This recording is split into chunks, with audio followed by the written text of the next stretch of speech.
Shari's crying. Are you crying? I see the tear. I'm so proud of you. No one's even gonna notice. No one even knows until I point it out. The hard part You're crying. is I'm gonna have to match it with the other eyebrow. The good news is I did it on purpose. Let's top of the morning, top of the morning, top of the morning, top of the morning, top of the morning, top of the morning, top of the morning. Hold on. Let's get this shit. Let's get this shit. Let's get this shit. Let's Like what these niggas on? Shit changed to fucking and rapping. Two bad bitches here, cardiac glass. What is up, Voodoo Tribe? It is your girl Naja here, aka the Voodoo Child, and I am back with another book review. So I have read this book maybe like a month ago, and I just never got around to making the video because I wanted to watch the docuseries. I had to go with it. So we are talking today about Shari Franke's The House of My Mother. Ruby's eldest daughter, Shari, is telling her story in a new memoir, The House of My Mother. Sometimes I'll like see myself in the mirror and I'm like, oh my gosh, like I look like her or I sound like her, but I don't want to be anything like her. This is insane because this is the first YouTuber influencer-esque book that we're reading. Now, if you are not familiar with the Frankes, I'm gonna be very brief. They were a family vlogging channel, a Mormon family vlogging channel, sharing their lifestyle. The mother in the family actually got sentenced to a very long time for, it's the beginning of the video, so we're just gonna say CA, okay, if you catch my drift. She was the Utah mommy influencer known for her no-nonsense parenting. I'm only gonna say it one more time, and then you're gonna lose the privilege to eat dinner. Ruby's social media empire quickly unraveled when her youngest son escaped in August of 2023. This chilling 911 call leading to her arrest. This book is going to be from the perspective of the eldest daughter, Shari. If you're new here, we like to dress like the characters of the books. Brown bob, fresh face, a little lip, you know, nothing too crazy. Before I even get into this, I just want to make it very clear, like this isn't going to be a true crime-esque thing, you know. This is going to be from her perspective and the information that she shared, and I think it's pretty juicy, pretty shocking. Shari writing about messages between the two she says she found on Ruby's laptop after their arrest that confirmed for me the truth about the nature of her relationship with Jodi and how it had spilled over into the physical. Ruby expressing her frustration about having to cater to Jodi's needs for physical affection without getting anything in return. But before we get into it, I'm super excited to let you guys know that we do have a sponsor. Let's get into the sponsor and then we can get into this book. We love celebrity memoirs on this channel, so I only thought it was right to give you guys Audible Premium Plus free for a month on me. Gain access to the Audible Plus catalog of podcasts, audiobooks, guided wellness, and Audible originals. Listen all you want, no credits needed. The free 30-day trial comes with 1 credit, good for any premium selection title you'd like, 2 credits for Prime members, and the content. And don't worry about trying it for free and then forgetting and now you're getting charged. Don't worry, a friendly reminder will be sent via email before your trial ends. After 30 days, $14.95 a month, but you can cancel anytime before that. The link for this deal will be in the description, and full disclosure, I will get a small monetary compensation for each sign up using my link specifically. Thank you so much to Audible for partnering with this channel. We love to read over here. Hopefully you guys can read with me on the next celebrity memoir video. If not, let me know what you use your credit for in the comments below. Now, back to the video.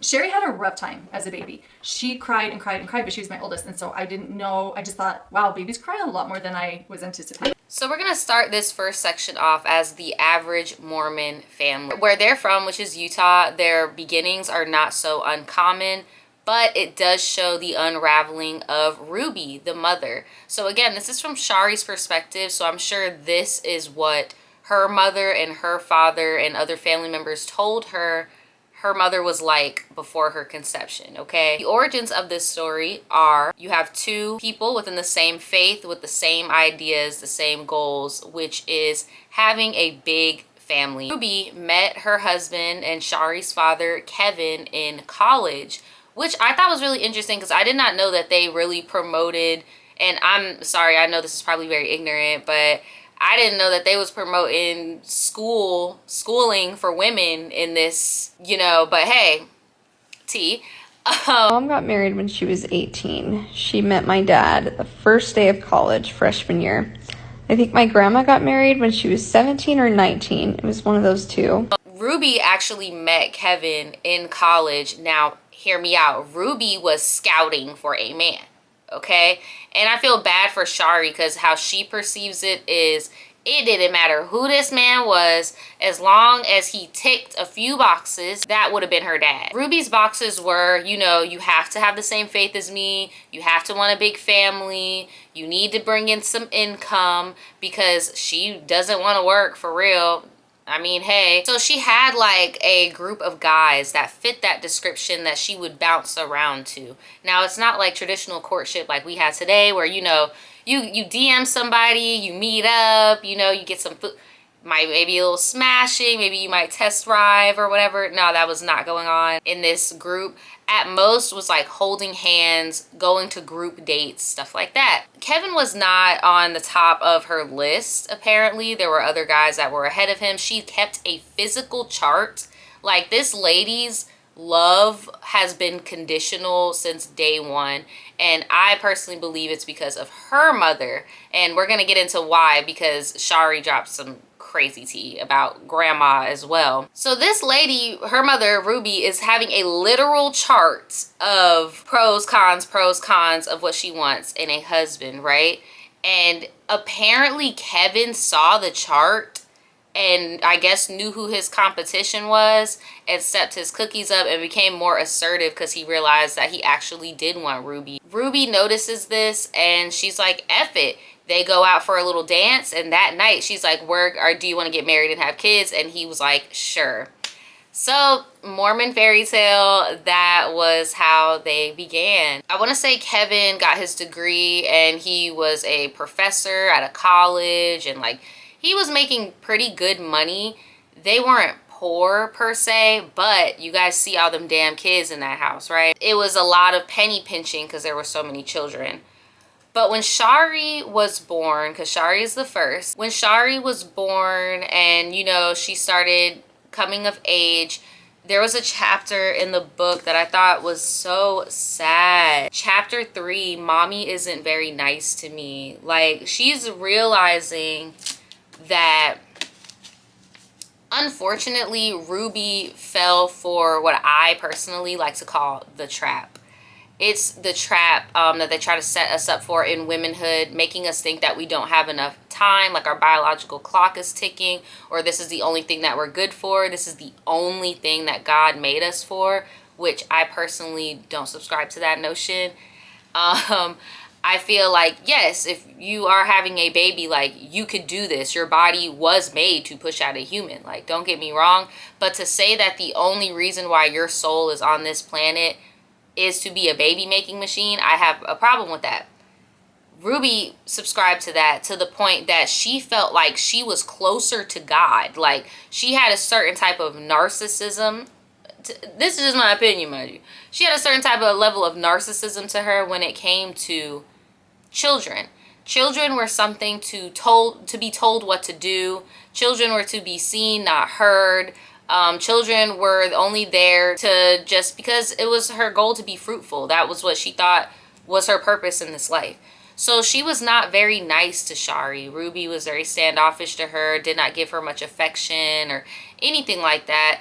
And one day, Shari asked Ruby, like, how come we can't be friends? Like, I want to be your friend. And I think it was when Ruby was pregnant with Chad, because she wanted to be closer, because at this point, Ruby was getting really close with grandma. Shari is looking at how her grandmother and Ruby are interacting, and she's like, how come I can't have that? So she asked in an age-appropriate way, like, when can we have that relationship? And Ruby told Shari, oh no, until you have your own baby, we will never be friends. We will never be friends. There's nothing, we cannot relate to anything. You will, as long as you are not a mother and you are my daughter, you will stay in your place. Like, it's almost like it was always a lecture with her. Like, she could always make something into like this lecturer, teachable moment BS, right? Mind you, this is like a 4 or 5-year-old. You're over here telling, oh no, see, you need to bust it open and do what I did. Like, just insane. Shari had a rough time as a baby. She cried and cried and cried, but she was my oldest, and so I didn't know. I just thought, wow, babies cry a lot more than I was anticipating. I was a cute baby. She was dark. She was dark. What do you mean by that? Everybody loved me so much. She was a really cute baby, but she cried nonstop, and I thought it was normal. Well, at about 3 months, she got a fever, and it wasn't like a terribly high fever. It was only around like 101, but it just means you're sick. So we took her to the doctor, and he's like, yeah, she's got some swollen lymph nodes. She's probably got like a sore throat, and just give her some Tylenol to bring the fever down and she'll be fine. So we took you home, and then you just seemed to just cry nonstop, and you started throwing up. And so that was like 1 day later. So we took you back to the doctor, and we're like, I'm sorry we're here again, but I just felt like we need to bring Shari back to the hospital to see you because now she's throwing up. And she had a fever, and her lymph nodes were still swollen and throwing up. And so he checked you for strep, which most babies don't have strep. So it came back negative. He's like, you know, the only other thing I can think of would be strep. So take her home, try to get her as many fluids as she can. Took her home, and it was everything she threw up, and it was like projectile. And Kevin said, we should take Shari back to the hospital tonight. I said, she was just at the doctor yesterday, and she was at the doctor like 4 hours ago, a second different doctor. So 2 doctors have looked at her. It can wait till morning.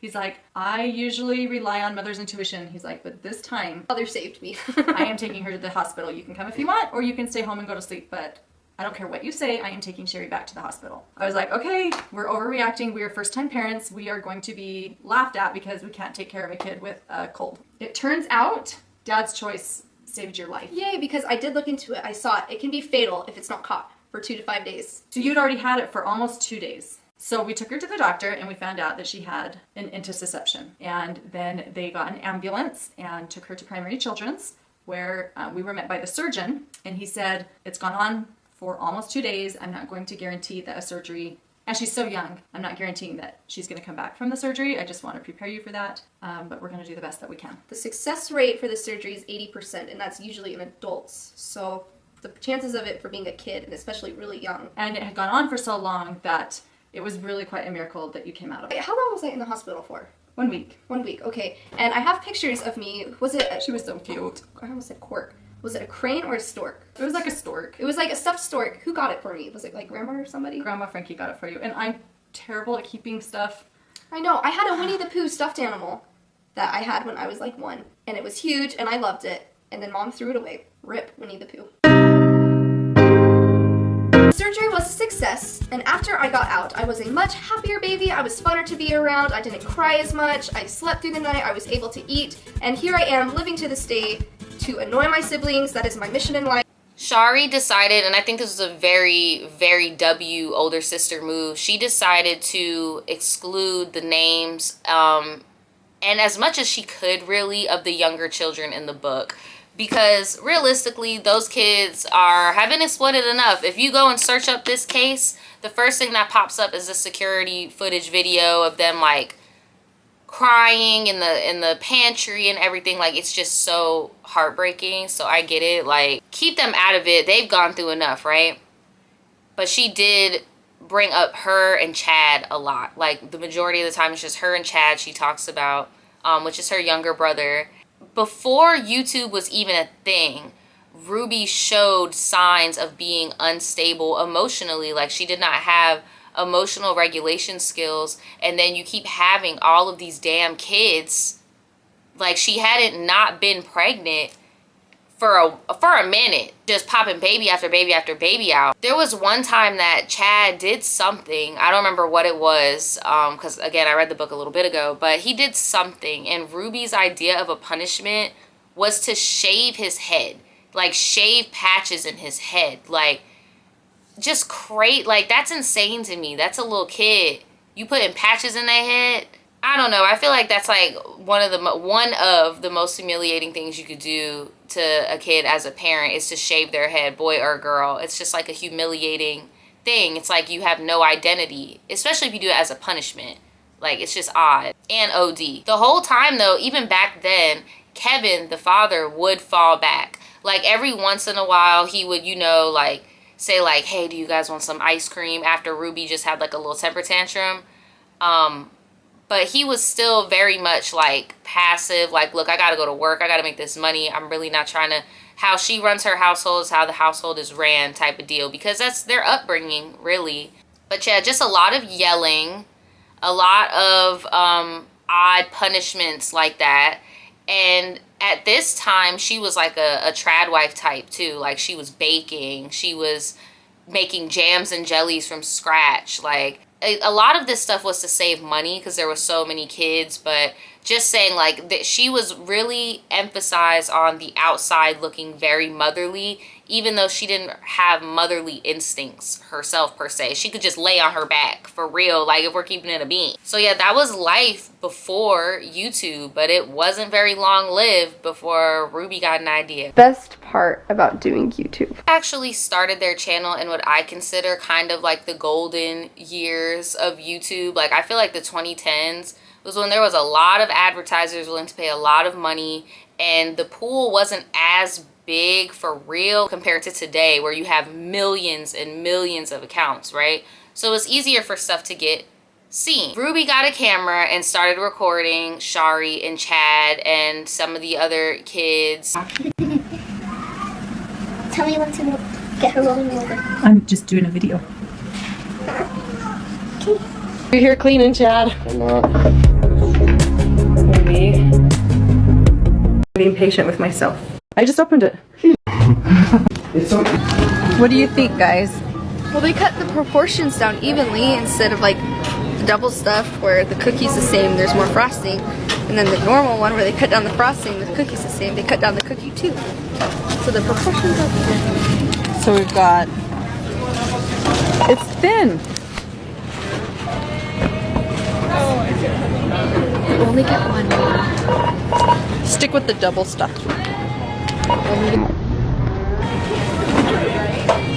Oops. And you just left your cups there. Sorry. I had to take them. I can't take you in public if you act like this. You go home. Pull yourself together. Sorry. Can I have a treat? I had to. Best part about doing YouTube. I know instantly what the answer is, and I don't know if it's what you're looking for, but it has made me a better mom. Honestly, because if you have the camera on your face and then at the end of the day you look at the footage, you realize, oh my heck, I totally overreacted. Why did I overreact like that? I'm gonna have to cut all this out, and it's really painful to watch myself. Like, how many times did your mom tell you, you should see yourself? If you could just look at yourself right now. Like, that's literally what it is. Halloween slumber party. Have you found her, Eve? A slumber at a time so that today just get up. The church and The first president sit in the corner of the toilet and pray for them without sustaining them in the pulpit.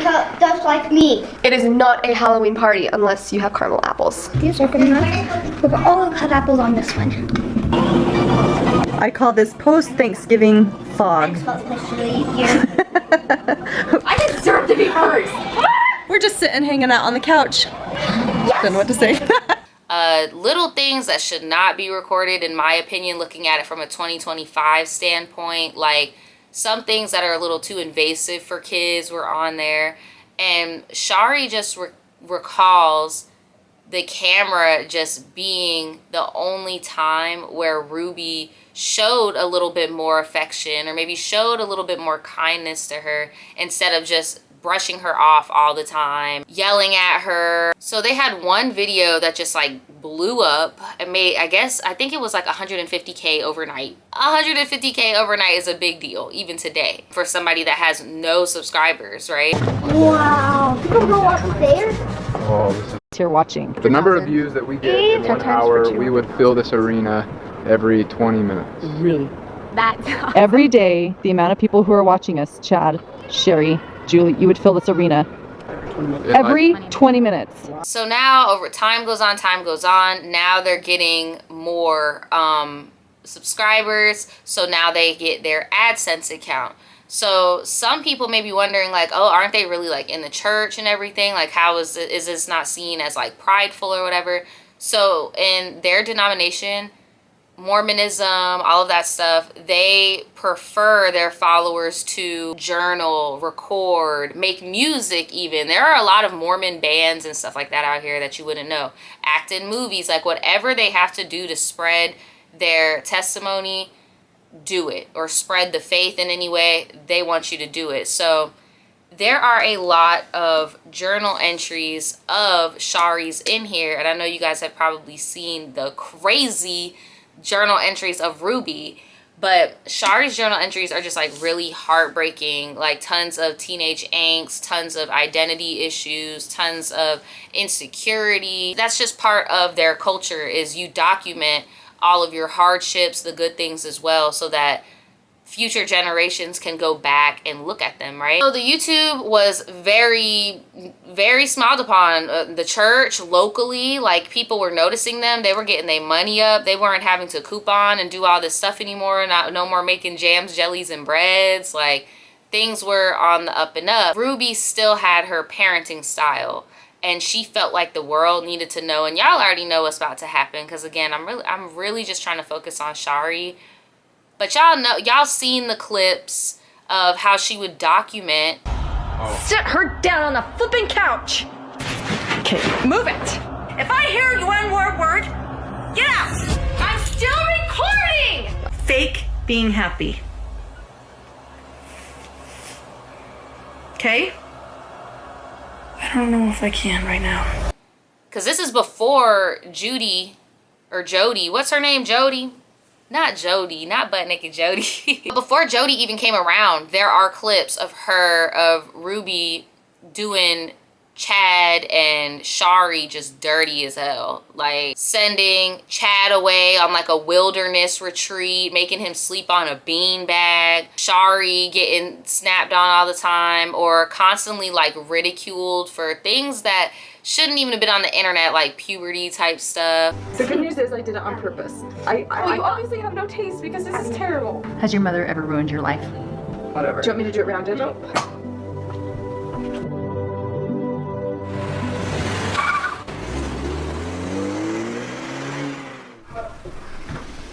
Shari's crying. Are you crying? I see the tear. I'm so mad at you. Why am I crying? No one's even gonna notice. No one even knows until I point it out. The hard part You crying. is I'm gonna have to match it with the other eyebrow. The good news is I did it on purpose. I obviously have no taste, because this is terrible. You can fix it by rounding it a bit with your brush, your pencil. The way you pencil in your eyebrows can really soften that. And it's really pretty. It's just not your style. I was doing it more my style. Whatever. Do you want me to do it rounded? Nope. Are you trying to choke with me? She talks about navigating coming of age as a teenager while being in this religion and being in a YouTube vlogger family. She would go to school, and some people only wanted to be around her because they wanted to be on YouTube. She had to move schools at one point. She could never really decipher who really liked her for her and who really liked her because her family was getting hella views and they wanted to be in a YouTube video or something. She started talking to this guy, and she would journal about him and how, like, you know, I finally feel a little normal. She asked her mom for a cell phone. At this point, they are making bank, girl. They're making like actual bank. They moved into this huge house. Like, they're making bank. She asked her mom for a cell phone. This bitch gives her a flip phone. She gives her a flip phone. Chad, what are you doing over there? No texting at the dinner table. No texting. Let me see it. Let me see it. I see it. We should clarify that in our house, all our kids know that cell phones are free game for parents, so we can monitor safety. Yeah, no kid ever said, yay, I'm so glad my parents read my text messages. They always made sure her technology was not A1. Like, they always made sure to like humble Shari and Chad all the time. So she's talking to this boy doing like normal flirting type stuff, like, and I'm pretty sure like they kissed or something like that.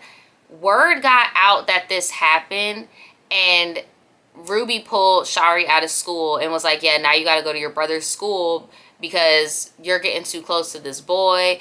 And Kevin was down for it too. He's like, yeah, we can't have you doing all that stuff with boys. Like, we got an image, basically. We got to upkeep an image. So now she's at the new school, and she's really depressed because she doesn't know anybody. Chad is very much like, look, I have my own reputation here. I play football. Like, I'm doing my own thing. So she is just not adjusting very well. She's just very upset in this new school. This teacher actually takes a notice to her. I'm gonna call him the good teacher. So the good teacher, you know, actually asked her, like, you know, what's going on.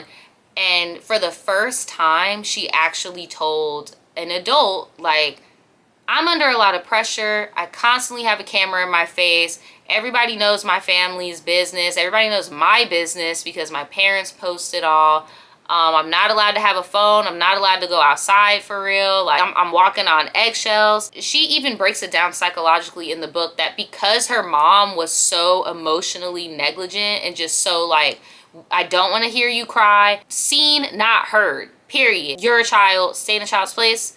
She never felt good vocalizing for herself or advocating for herself. And this problem comes up multiple times throughout the memoir. Like people trying her boundaries and her being scared because her mother told her, you're a child, you don't get boundaries. So it backfired. So because of the backfire, this other man enters the picture, okay? Because good teacher, all he did was take note, be like, thank you for telling me that. There's really no abuse going on because she's not thinking my brother sleeping on a beanbag chair is abuse. Or she's just not thinking my brother getting his head shaved is abuse. Like she's not thinking that type of stuff, right? Welcome. She's like, I'm ready to go to preschool. I said, you know what? Preschool's over. You slept through it. I'm sorry. And she's like, what? And I said, you need to get up and get ready if you're going to go to preschool because I'm not going to drag you out of bed. And so she... Are you still paying for it though? Yeah, I still pay for it, but it's a lesson learned. And she can't control when she wakes up. Apparently she can. No, because I woke her up. The teacher, Mr. Good Teacher, he kind of just was like, thanks for telling me that, but that's about like, you know, if you need to talk to me about anything else, you can always come to me. But that was pretty much where that stood. Now we're going to get into Mr. Bad Teacher. So Mr. Bad Teacher is actually high up in the religious church that she's in. I don't even know how the relationship started, but he started grooming her. Because of Mr. Good Teacher, she felt comfortable enough to open up and tell Mr. Bad Teacher, like, yeah, I was going to this other school, but then my mom moved me because I was talking to a boy, but I really wasn't even trying to do anything like that. It was just innocent, blah, blah, blah, blah, blah. So Mr. Bad Teacher is noticing, like, there is something I could take advantage of here, right? That is how their relationship started. He started texting her, basically just keeping tabs on her, right? Until she turned 18.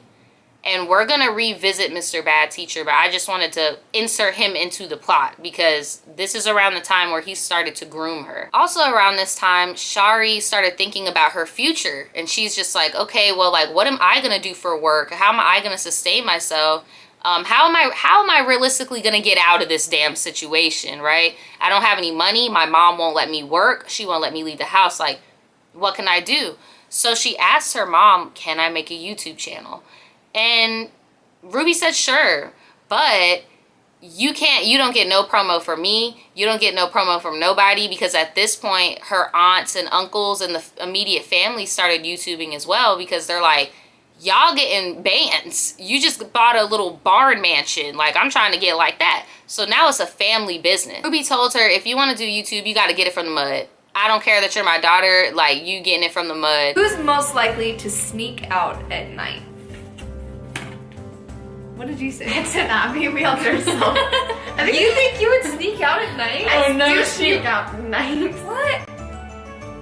Julie, you're a deep sleeper. You sneak out? I wake up every night. Wait, where do you sneak out to? Well, obviously not outside. Do you go outside? No. Okay, well that's not sneaking out. Oh, that's not? Sneaking out is not leaving your bedroom. Well, this is how Shari was making video after video after video, and then on one of her birthdays, she hit 100K because that was the stipulation. So here were the rules. Because Shari was a minor, Ruby said, I'll make your channel, but it's hooked up to my AdSense. I get all the money, and then once you turn 18, you can have the channel all to yourself. Oh, and I'm not promoting your channel to our fans until you get 100K. And you can't put 8 passengers in your bio until it's 100K. Like, she's one of them parents where it's like, you had to struggle at something, so therefore you think that your kids gotta struggle when it's like, bitch, you have money, you have resources. Like, why don't you want better? I don't know. I just thought that was some crab pot bullshit. Like, what was that? I don't know what your plans are tonight, but I was thinking when you get home from track, we could go Sweet 16 shopping. Okay, I'll be all sweaty and gross, and my hair looks like trash, but okay. Okay, I'm glad you want to go. I am not going to pretend like I'm not gonna buy you a car and then all of a sudden on your 16th birthday a car shows up. Oh, I know you're not buying me one. Yeah, and I'm not going to pretend like I'm buying you one. You're not getting a car. Summer we might. I'm open to the idea of getting a car if we need one, but I'm not into the idea of just me. You get a car because you're 16. Oh, I know. It'll make a great video. But it would. But sure enough, Shari reached 100K and Ruby did keep to her word and she shouted her out. But I just thought that, again, just so conditional. Like, ugh. So yeah, at this point, we are making money on YouTube. It's a family business. Chad and Shari are teenagers, the same school. Shari is still very depressed though because of her childhood, the constant verbal abuse, emotional abuse, sometimes physical abuse because of the shaving. And like she said that, oh, Ruby used to, you know, pop their ass too. Like she used to put hands on. She said that Ruby actually popped her in the mouth a few times. Like Ruby was really physical, like, you know, whether it was like a slap to the lip or a slap to the cheek. When I would practice the piano, you know, like her hand would slam and like it was really scary. And honestly, when she met Jodi, that kind of stopped. So just a lot of processing and teenage angst and just anxiety, tons of anxiety. She talks a lot about having anxious feelings in this book, like tons and tons of anxiety. I would even call it like borderline OCD, just like perfectionism, just like, you know, and the anxiety only got worse when Jodi entered the picture. So when you say, how do I live in truth? I've just given you numerous examples of. So Jodi enters the chat. Jodi and Ruby link, they meet, they vibe over ideas and theories. They're both from the same religion. But something unique about Jodi is that she is divorced or separated. She does have children, but none of them talk to her. Like, just a lot of red flags popping up, but you supposedly are like the Messiah bit. Like, you are like the Muhammad of Utah. Like, you just know the right and everything else is wrong. And what is her motto? The truth seeker. Like, she's all about the truth, the truth, the truth. My daughter has cardiac issues, is one issue. I'm at a loss for words of what to do right now. My daughter has gotten very ill with cardiac issues and has moved back into the house to live with our family.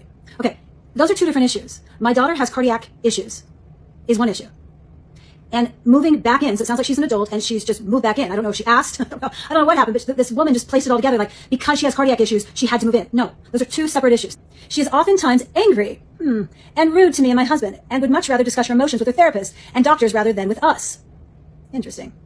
She will stay in bed all day long and I have to take care of her. Which of course I do because she's very sick. You see how this mom is like saying, well, because of this and I have to do this. And there's no truth to that. There's two things going on here. How do I know if she's manipulating the situation? She's manipulating the situation and you're participating in the manipulation.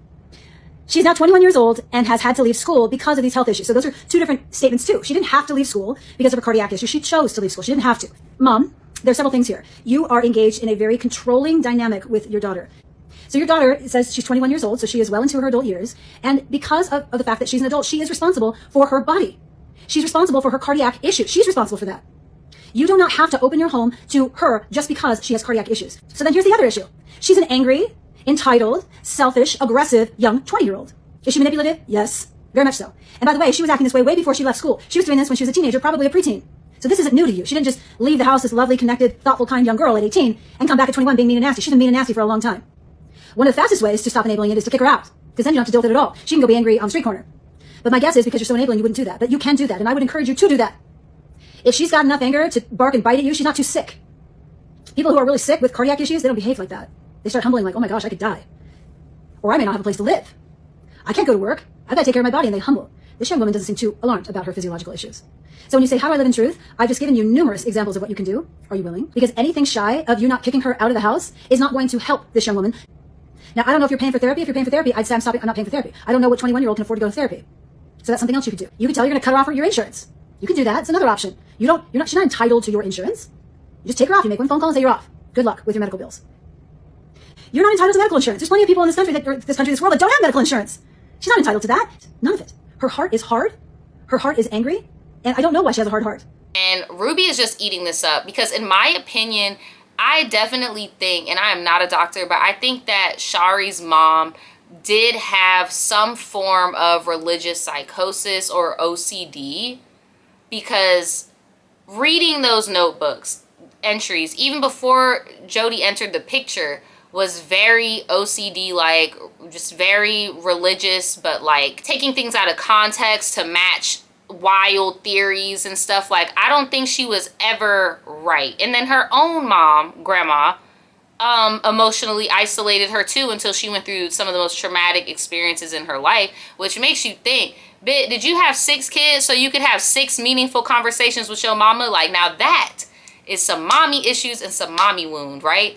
Imagine that lady being your mom. So that's Shari. So before any of Jodi even got in the picture, that's why I feel like Ruby deserves to be where she at.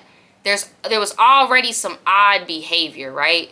Jodi exacerbated it. So how they snuck Jodi in was Ruby was on some, look, we need a counselor, we need a family counselor, because at this point Shari was telling people that she was depressed, she wanted to go to therapy, but Ruby really wasn't vibing with the therapist, which is not uncommon for self-absorbed parents or parents who can't really see past their own issues, not wanting to be in therapy with their kid because they don't want to face their own issues type shit.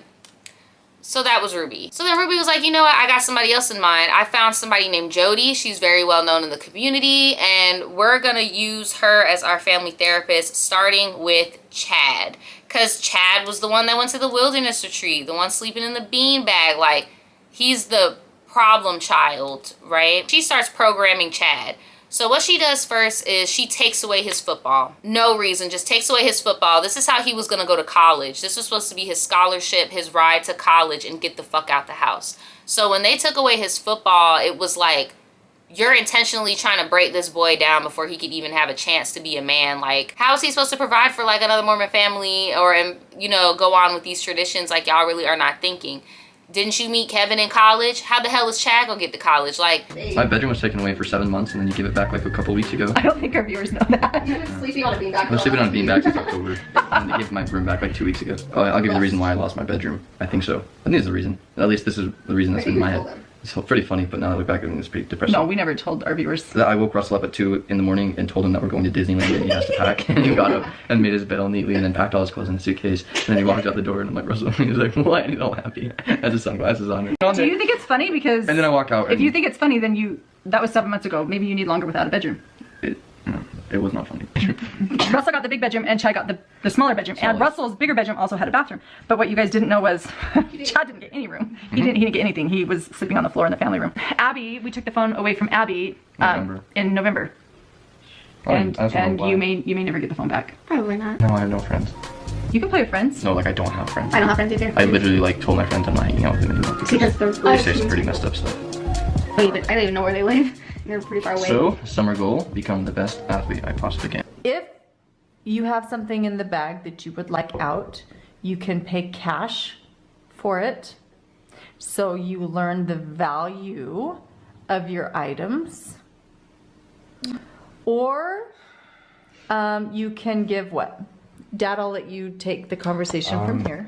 You can do an equivalent value chore to get it back. What's it?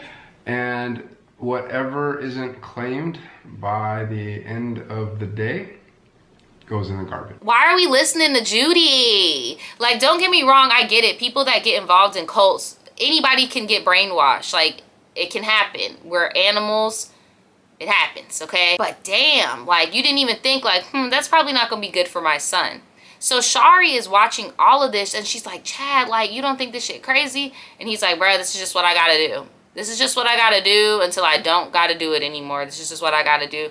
That was always Chad's attitude within their sibling relationship of just like, yeah, I did that outburst and I'm getting this punishment, but damn, it was worth it, you know? So I just gotta go through this real quick and then it'll be the thing of the past before we know it. That was usually his attitude. So what Jodi would do is she would get on these Zoom calls with Chad and like constantly trip him up in these weird Zoom meetings, like, oh, do you feel good about yourself today, Chad? And Chad would be like, yeah, you know, I do feel pretty great. I knew you would because you're operating from ego, which is selfish. You need to work, you need to live in your truth. How do you feel good today when your mother is worried sick about you? You see how selfish you are, Chad? Like that type of manipulation shit. Okay, that's what Jodi was doing. And if she would call it a breakthrough, if you broke down and you're like, you know what, no, you're right. I shouldn't be having a good day until my mother can have a smile on her face. I need to get my shit together. Thank you, Jodi, for telling me the truth. Like, girl, what in the Jim Jones? They were drinking that Kool-Aid. This whole time, Shari is just like, oh, this is dumb, this is dumb, this isn't working. But then one day, Ruby came to Shari and was like, hey, it would make me really happy if you started seeing Jodi as well. And unfortunately, that little wound that a lot of women or girls have with mommy issues is like, you just want to make them like you so bad. So she's like, well, you know, maybe if I just do this shit, I could even fake it till I make it and just make her happy. Shari was a minor, you know, like she's a kid. So she didn't have the mental gymnastics abilities that Jodi had. Jodi had manipulated grown adults, families, like lineage of families, like up against this teenager. And Shari came into this, Jodi was basically affirming all the negative thoughts she had about herself. And if any of you guys have ever been emotionally abused or verbally abused, like you start questioning your sanity. Like, damn, are they right? Am I a bad person? Am I selfish? Like, am I the narcissist? You know what I mean? When real narcs don't even have those thoughts, right? Jodi would push and push and push and be like, no, you are selfish. You are a narcissist. You are, because like, why are you even having these egotistical thoughts? You're having egotistical thoughts and you need to get out of your ego and live in your truth. And she did like word gymnastics and she got into Shari's head to the point where she was saying things that she knew that Jodi would like to hear. And Jodi was like, yes, you're making a breakthrough. I can't wait to tell your mother. And then sure enough, Ruby would come through and be like, oh my gosh, she made this breakthrough. I'm so happy for you. You're gonna throw it away. Shari's having an argument. She's saying that lotion is not a liquid. No, she's calling it an amorphous solid. I can't believe my 8th grader is arguing that it's an amorphous solid. Scientifically, it's a solid. Oh, Shari, just give it up. Just give. Sorry to be vlogging, looking like a sweaty mess like this, but Eve's been missing. I found her! For 30 minutes. Come out. Found dead skin. She found dead skin. Come out. Dead skin. Get out from underneath my bed. Right now. You're gonna have to write, I'm dead now because you're in so much trouble. Look at me. You're going straight to bed and you don't get dessert today. We're all gonna go out and get a cookie. Then play a family game. Eve, you cannot be in my room and do that. The cotton balls. Should be in there. I don't have any. Will you go in your bathroom and get some? Russell, go take these and throw them in the garbage can. We had family dinner and I was looking and looking and looking for Eve and I was like, why isn't Eve at the dinner table yet? She usually comes to dinner as soon as I call her. And then I go looking outside. We've been looking for 30 straight minutes for her and I like her favorite thing. Is it just me or when she's on this floor with Shari cleaning the bathroom, is it not giving mommy dearest? Like, I'm not trying to crack a joke right now, but that was the first thing I thought of was like the scene in the bathroom, her just looking crazy. Okay. Why not? Aren't you glad? I'm glad I came off the tile and So you have to look at the bright side. Thank you, Shari. Look at me. No, you look at me. Look at mama. If you cut one more thing in my house, We're chopping its head off. I'm going to take the scissors, look at me, and I'm going to cut its head off. Grandma will be so mad. So what are you going to do? Are you gonna cut anything else? No. Does this not sound like the Kool-Aid? Because now Shari is thinking, well, then this must be the right way of life. So she's going to school, Chad's school, a new school. She's debating with teachers about, because she goes to a religious school. So she's debating with her teachers with Jodi's teaching. Let me see. What's an example of what she would do in class? Here it is, 115, winning in the self-loathing department. Here's some of her journal entries from this Jodi reprogramming. Monday, I jumped to conclusions 3 times today. These are things that are bad, mind you, because Jodi was like, I want you to monitor every day all the things that you're doing that are not centered in truth. Monday, I thought in black and white about the hard test 7 times. I competed with Sarah and I assumed I was better at math than she was. So that's like her being egotistical. Just because she thinks that's what Jodi would do. Like, she would be like, oh, I saw you playing football the other day. Yeah, I'm pretty good at football. That is very narcissistic of you to say. You don't think those other kids on the team practice just as hard as you? You are so self-centered. How dare you? Like, that's what she would do. Wednesday, I engaged in should statements. I magnified the importance of a minor social faux pas at lunch. I discounted positives and feedback. I'm like, this stuff just makes no sense, dude. So that was another thing she would say a lot, like, Shari, you need to be humble. You need to be humble. Like, you need to stop. You need to be humble. It was to the point where, like, she would do it to her friends on the playground. And there was this one friend specifically who had moved to her new school that was from her old school that knew about her and the boy having the kiss. And back then, the girl was like, oh my God, that's a sin. Like, you could have, like, been out of here, girl. You were real close to, you know, not getting into them pearly gates. The same girl was venting to her about how she kissed a boy, and Shari went full, like, went full police and was like, girl, no. Like, you are operating from a low-ass frequency, bitch. Like, this is scary. And the other girl was like, damn, you don't have to be so fucking judgmental. You did the same shit. She's like, yeah, but it's different for me because I'm on this journey. So she was brainwashed. It's longer than me! It's 6 feet! Awesome! And another charger. You want to run in the box? Oh, shoot! I forgot to put the present in it. I'll be right back. I love it. It matches your coat. Oh, it does. Look how cute that is with your coat. Thank you. You're welcome. Just grab underneath there with a piece of tape or this. Oh, no, I'm worried. You should be very worried. Sweet, that's perfect. It's so crazy how this works. They have the guide. Did you know that?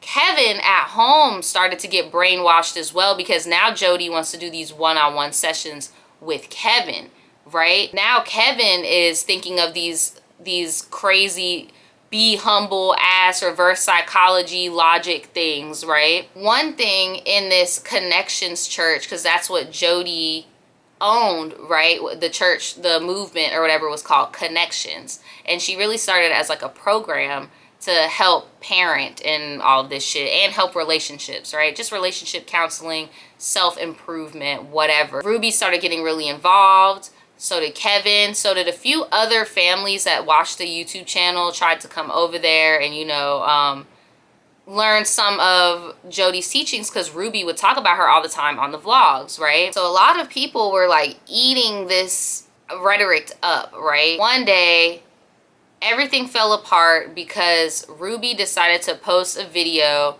talking about how she did not pack one of the youngest kids' lunch because that was their responsibility. And these are some of Jodi's teachings, right? A text message from Eve's teacher, and she said that Eve did not pack a lunch today, and can I bring a lunch over to the school? This happens quite often when you're raising children, because I know that her teacher is uncomfortable with her being hungry and not having a lunch, and it would ease her discomfort if I came to the school with a lunch. But I responded and just said, Eve is responsible for making her lunches in the morning, and she actually told me she did pack a lunch. So the natural outcome is she's just going to need to be hungry. And hopefully nobody gives her food and nobody steps in and gives her a lunch. I'm gonna explain the rules to this. 7? We're done. Jodi, stop. I need that homework. Do this, honey, but unless you find a friend who's willing to share some of their food with you, I don't think you're gonna be able to eat.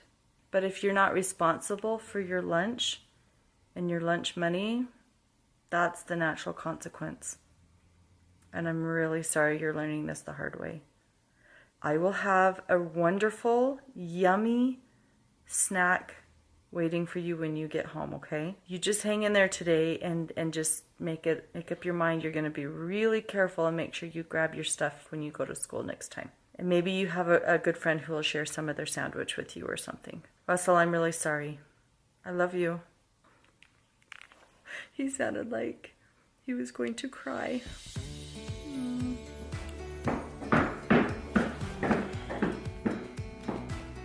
Russell forgot his lunch box. I'm only gonna say it one more time, and then you're gonna lose the privilege to eat dinner. In my opinion, I feel like this was an idea that Ruby had that Jodi built off of. I feel like they both were feeding off of each other with these odd disciplinary tactics. Because, bitch, you was shaving people's head before Jodi even got here. Once that came out, then people started digging through the 6 Passengers, 8 Passengers, whatever it's called, started looking through their YouTube and saw tons and tons of videos like the ones that I showed you earlier, and even some more of the younger children, which I'm really gonna try not to show. So then the people that were in the Connections Church that were through the YouTube, they all kind of slowly left, because they're like, this is a little bit more extreme than what we thought it was. And before you knew it, the YouTube channel was gone. YouTube suspended the channel. So once YouTube canceled the channel, Ruby started working at Connections as a therapist. No qualifications. I'm pretty sure that Connections is like a subscription-based program, so they're getting banged. They're getting banged. Jodi had a big ass house, multiple homes, like they're driving nice cars. And then of course, Ruby is the top investor in this shit. So they're just balling out of control. Oh, it started. There we are. Hi, we are live in Mapleton, Utah at a home of somebody who is learning how to be a mental fitness trainer. And we have Ruby here. And Ruby is a part of the original 10 women that are being trained to become mental fitness trainers. And she was saying her prayers and she said the cutest thing. I thought it was so cute. And I started laughing. She said, "Dear Heavenly Father, please help me to survive." And I thought it was so cute, and it just took me off guard, and I kind of giggled a little. You just want to sleep, but you are a mom. So how's this victim, Jodi? Yeah. Well, as you look at that picture, do you see how her eyes are bulging? Her eyes are red and irritated. She looks disconnected. It's like, I wouldn't want to come into the room and my mother look like this. Like, hello, I'm your mother. She looks scary. You have a spirit inside you. Your spirit is governed by living and choosing principles of truth. And when people understand what that means, principles of truth, then they have outcomes because they use their agency to choose principles of truth. The outcomes create... Little children are sexual beings. And when a child goes into the room and they put order where there once was chaos, and they put the toys away and they pull their bed tight and they fluff up their pillow and they organize all. How many of your children have done this, where they take all of their animals and their stuffed animals and dolls and they order them, they put order to it, and then they step back and they feel really good about it. Right. That's an act of being sexual. Exactly. That is an expression of who they are. At this point, Ruby and Jodi are getting very gay. Fuck it. They're getting very gay, bitch. People. I think we should leave that in. This is called physical intimacy, when I can touch my friend's hand and say, I love you. Mm-hmm. That is emotional and physical intimacy. Doesn't that feel amazing? Oh, gosh. And see, this is where connection comes in. That's right. I interacted and I gave her an experience that was very vulnerable for me. It put me in a really uncomfortable spot. Yeah. And you showed up stable. Yeah. And so that just reinforced trust. Yes. That reinforced connection. Exactly. Safety. Love. I probably said something. I don't remember this, by the way. And his hands were soft. I was like, ew.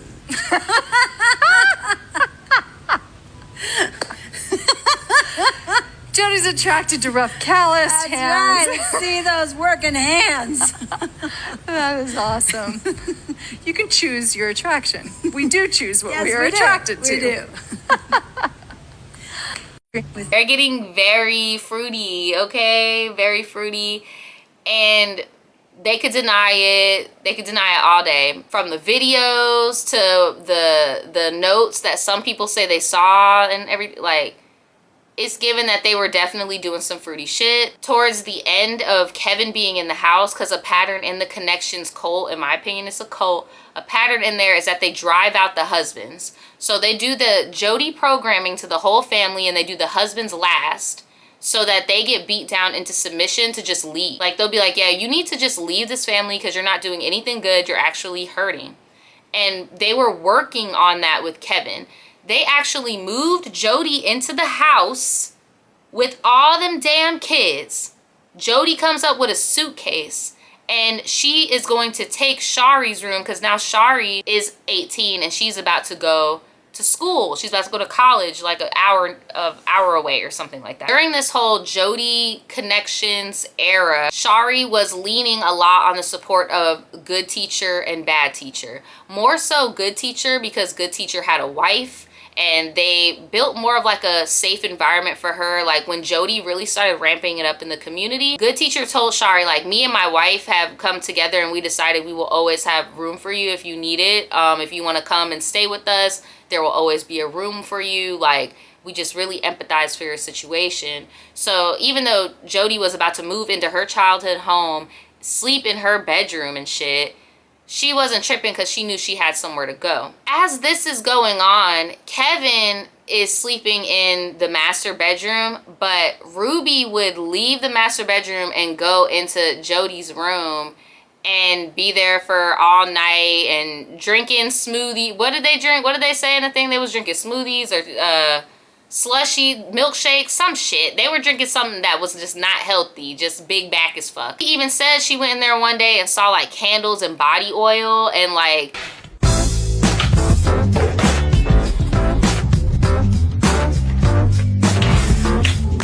Stay out. I remember I ended up sleeping with my sisters because Jodi was still in my room. There was one time that I did go into my room to get something and there were like candles on the desk and massage oils and I felt really dark.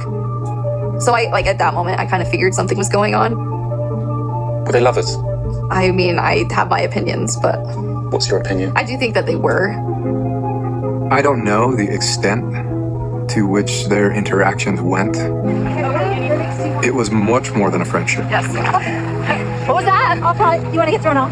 Yes. I'll probably get thrown off with them. So you guys... Much more than a sisterhood.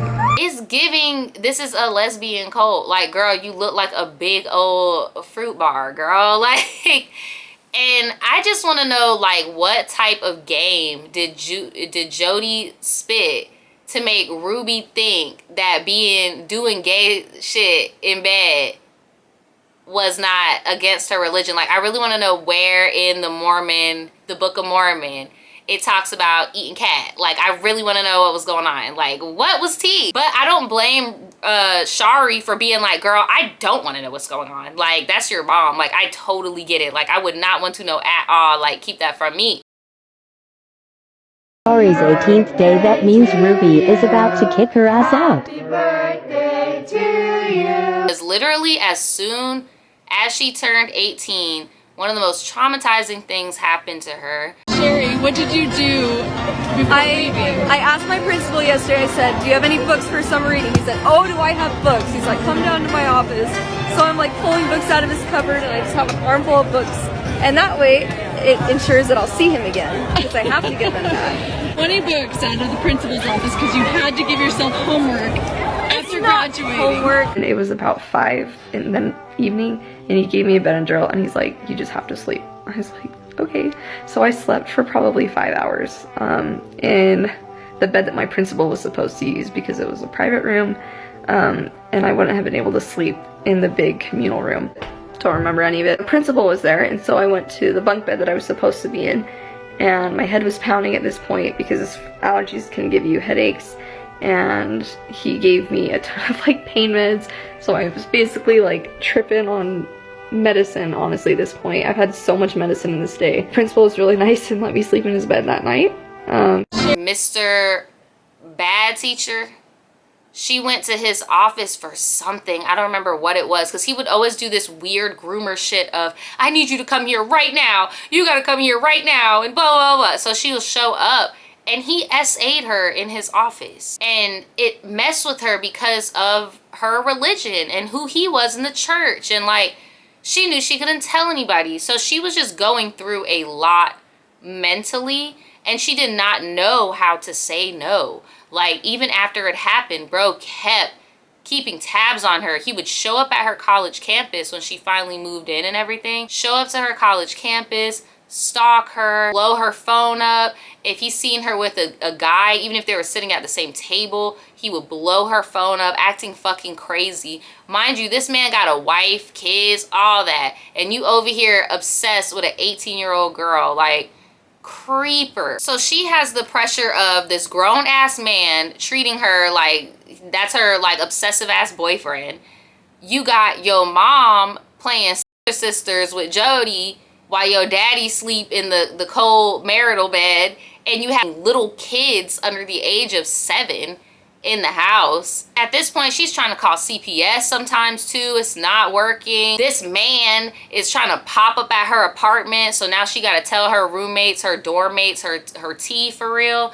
And she was so terrified to tell them because they're in the same religion too, so it's like, I'm gonna be in trouble type of deal. But they all rallied around her and they told her that she should report it to the church, and she did.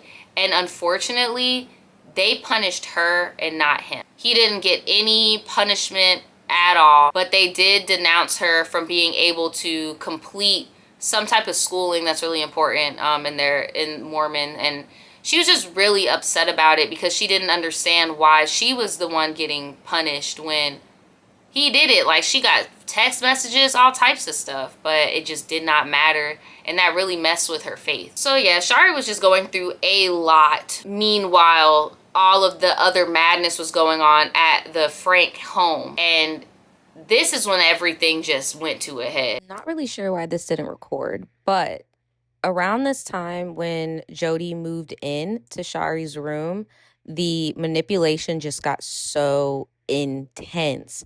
At this point, they had kicked Chad out the house.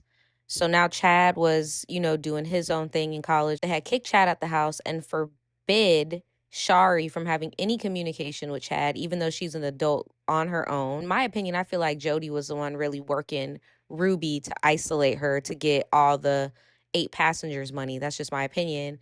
And she went from focusing on Chad to focusing on Shari, and would try to do the same truth-telling therapy thing to Shari in college while she's dealing with all of that stuff on her mind that I just told y'all about. And she would constantly try to get her tripped up on like, oh, the car you're driving is registered under my name. Oh, that phone that you're using, I pay the bill. I could do this, I could do that, and try to just control. And one day, Shari just came to a breaking point and asked Good Teacher's wife, because at this point, when it was summer vacation, winter break, whatever, Shari was not going to the home where Jodi and Ruby were.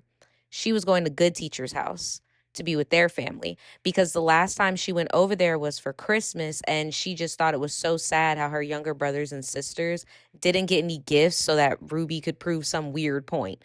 So she was already slowly trying to distance herself, but she called Ruby's bluff when she was like, okay, I'm going to get all of my information from you, like my birth certificate, all of that, my car registration, all of this stuff, so that I can make a clean exit, right? And Ruby asked a third party to be the intermediate for them to do this exchange, which was really weird. So because of that, Shari decided to bring Good Teacher's wife with her to this meetup. Okay, now we're all back to speed. So basically, this was like the last real conversation that she had with her mom, and it was just her mom yelling at her, guilt tripping her, telling her just how bad of a kid and a daughter she is, and how defiant she is, and how she just felt like Shari's whole existence was just to try her, basically, and that her and Jodi were just trying to help her. Jodi. And it was to the point where Mrs. Good Teacher was like, okay, that's enough. Give her papers so we could fucking go. Like, this is too much.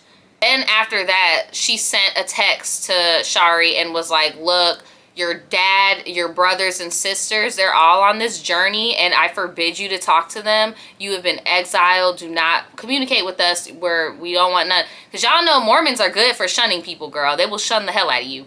That's the one thing I do know about them, amongst other things about how they feel about black people, but I digress. Then before you know it, Jodi finally digs her little claws in and convinces Kevin that, yeah, you need to leave, just like the other dads. And he left. I'm going to give Ruby the time of her life. Now, it's the first time Ruby's really been on a trip like this. And we're 100 degrees outside. We're sitting on the road. We're not...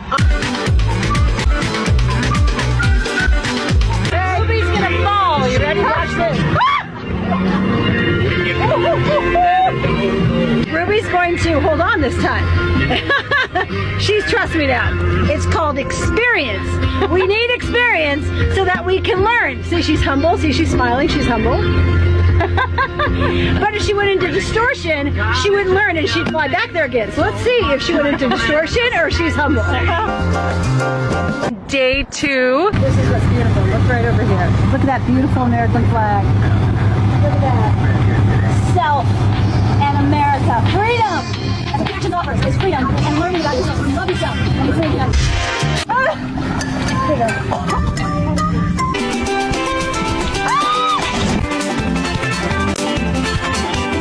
What's she gonna do now? We should have women come and do this with us. Yes. Oh, wouldn't that be fun? If you gauge how much fun you have by how bruised you end up. Can you believe that?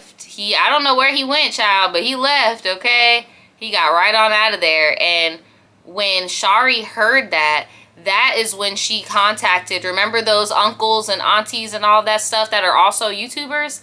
That's when she contacted them. She went out and she connected with both sides of her family, separately type of deal, just so she could get some type of connection. All my siblings, and I've told all my sibling-in-laws that we're not doing sleepovers because I just don't like the idea of sleepovers. I don't think, I mean, we spend enough time with our cousins that we don't need sleepovers.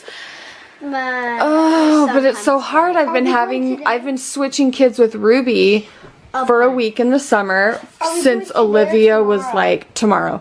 Since Olivia was tiny.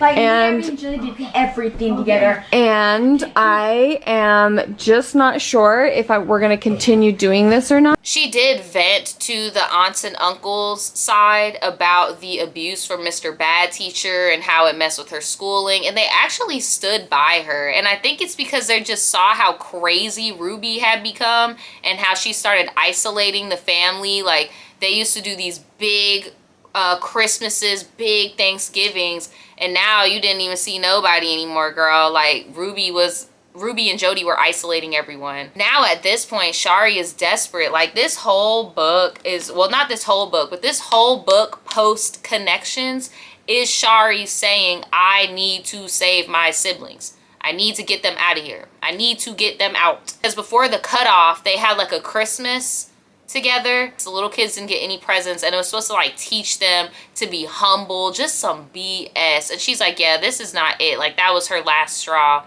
of when she wanted to actively like get away. I am gonna say one nice thing, and that is you took your lashing very well. And I'm going to pretend that life is exactly how I want it. I'm going to go. All right? I'm going to go get dressed for football. You're gonna have to go find your shorts. Oh, did you see the socks you threw at the side of the garden? And you are not going anywhere unless you pick up your junk. You've got crap thrown all around. Now, so you see, now I'm using bad language. That's how bad of a mood I'm in. You get your socks picked up and don't you leave your stuff out anymore. Don't need food. Cry, or I'm gonna have you go upstairs and you won't have any breakfast. And my kids are literally starving. I hesitate to say this because it's gonna sound like I'm like being barbarian. I told the kids, I said, I'm not even gonna let you eat breakfast. Crying. You need to use words to tell me. Because I was scared of you. They're not welcome to come live with me after they're 18. During this time, now Kevin is out, she is out, but she's in contact with some family members. She is calling CPS constantly. She's calling CPS just like anybody in the world that was watching this YouTube and just saw like something was bad, right?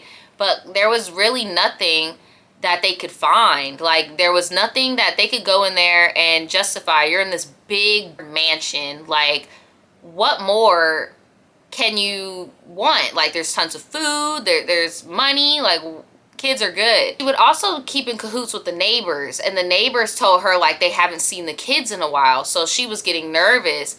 And apparently they were getting ready to sell that house, the house that Ruby bought with her mom and dad bought together, her childhood home, or the YouTuber home. They were gonna sell that house and do the money with God knows what and go live with Jodi in that damn military ass Utah house with the kids. And y'all know what happened next. Neighbors saw the little boy walking around and the jig was up.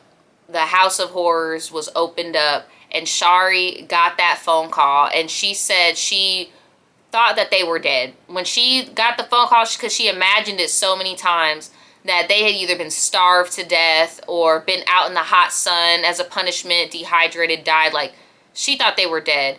So when she saw that they were alive and like they were found and they were finally in some type of custody, that's when the investigation and the arrest happened. And I'm not gonna hold you, I was one of those people too. I was mad at Kevin because I'm like, how the fuck could you let this happen? How could you let this happen? But I had to realize, for one, the dynamics of the relationship, even though in this patriarchal religion, society, or whatever, Ruby very much wore the pants in that relationship. What she said went, she ran that shit. She drove the boat, okay? Even before Jodi was there. The facade that Ruby was putting out to the public was that she wasn't a traditional ass marriage. She really wasn't. She was the man. Okay, and then you over here with a whole butch. Like, come on, girl, this is not traditional. After the arrest happened, Shari just felt a little bit more at ease. The kids were in the system for a little bit, but she was just more so at ease that the kids were no longer under that roof with Jodi and Ruby. Ruby's whole thing was just blaming Jodi, saying that Jodi manipulated her, got her in this trance. But again, bitch, you was shaving people's heads way before Jodi got here. So I don't want to hear it. You were popping people in their mouth way before Jodi got here. So I don't want to hear it. But basically, that was her whole defense, was that she is just as much as a victim as Kevin was, right? And then she tried to pull the whole doting wife and mother thing. Shari saw right through that. She's like, no, she's just trying to look good for the court. She does not care about us as kids. She don't even care about her husband. So what are we doing? Jodi's whole thing was that she is Jesus. I am not gay. I am not dumb, I am not stupid, I am not ugly, I am not fat, I'm not all those things. Because I am divine. And even Ruby was agreeing to it at one point on some like, she is the Messiah. Jesus got persecuted too. Just like a whole bunch of psycho babble. And Shari had to watch all of this in court. It was just very traumatic for her to see. She did not care for all the notes and everything, all the evidence of the rainbow relationship, we should say. She said it was a lot to see her mom in that state, regardless of what they had been through. I am not gay.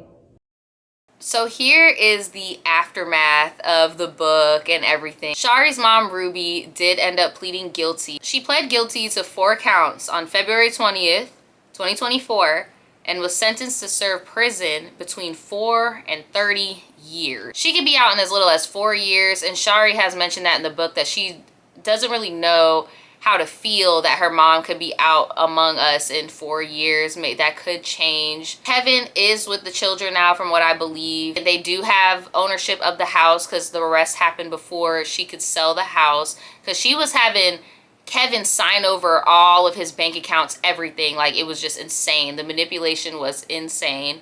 But they ended up saving the house, saving the family dog, and the kids are back in the same place. Kevin and Ruby's divorce is officially finalized as of 2025. And Shari is over at her YouTube family home way more now. She said it feels like a weight has been lifted in there. It doesn't feel so walking on eggshells, right? Chad is a streamer now. I be seeing him getting clipped all the time on Twitch. He's actually pretty funny. I noticed in the book he does have a, I guess, kind of like a dark sense of humor, but just very resilient. He's a funny dude. He's a real funny kid. And Shari really just wants to stay out of the limelight.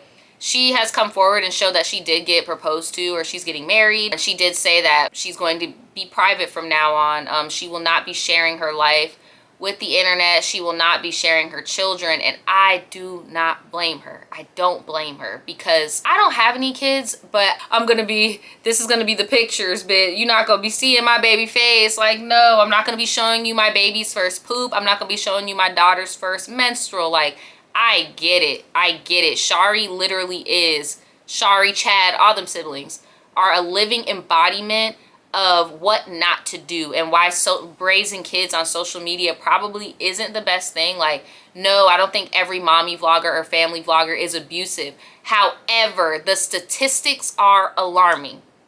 The statistics are alarming. There are not labor laws for those kids. Even Shari said it herself. What am I gonna do for work now? Like, how am I gonna get, what am I gonna do for work? You got me all on the internet and crap. I get why she's like, okay, you guys have had enough. I am bowing out gracefully. I've written the book. I've done the docuseries. I've done the interviews. Like, I'm done now. And I feel like we should all respect that. And the last thing that happened since this book has came out is there have been 2 lawsuits. One lawsuit is from somebody who was part of the Connections cult that feels like they've been taken advantage of by both Ruby and Jodi. So I don't know what pot of money that's gonna come out of, but there's that lawsuit. And then Kevin himself is suing Jodi because he feels like before Jodi came along, none of this was going on. But reality, what I think he should be going for is the fact that Ruby probably took some of his hard-earned money that he earned being a professor at a college to put towards Connections, the cult. So I think that might be where they're going. That is all I have from this book. Thank you guys so much for listening to my breakdown. Thank you so much to Shari for sharing this last little bit with us. I hope you enjoy not being in the limelight. I cannot wait to see what happens to Ruby. I hope she does stay in there for a minute. I'm sorry, but like, if not jail, she does need some type of mental help. As for Jodi, she needs jail. Let me know what you guys think. If you guys have watched my other live, you will know what my next book review is going to be. And I will see you guys next time. Bye. What they talking about? They ain't talking about none. What they talking about? They ain't talking about none. What they talking about? They ain't talking about none. What they talking about? They talking about none. Huh? They ain't talking about none. Aye. What they talking about? They ain't talking about none. What they talking about? They ain't talking about none. What they talking about? They ain't talking about none. What they talking about? They talking about none. Huh? They ain't talking about none.